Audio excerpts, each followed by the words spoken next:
Chris, still, how you doing? Good to meet you. Nice to meet you. So, as Max mentioned, we've got AI glasses here. We start with the foundation of great glasses, something stylish, lightweight, wearable. And we say, how can we build great technology and experiences on top of that?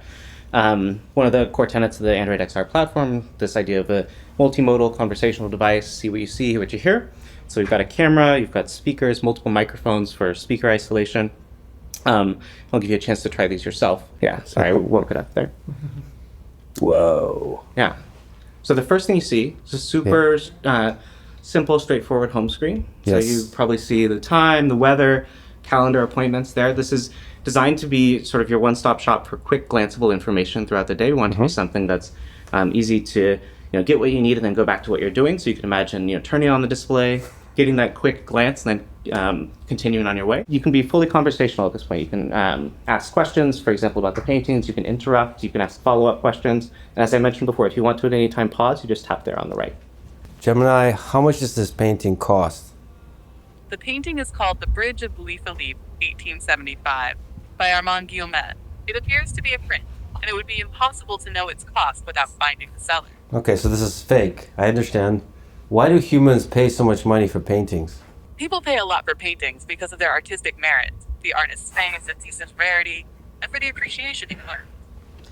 So a few more things that we want to show you just for sake of time. If you go ahead and long press on the side again to sleep Gemini there. There you go.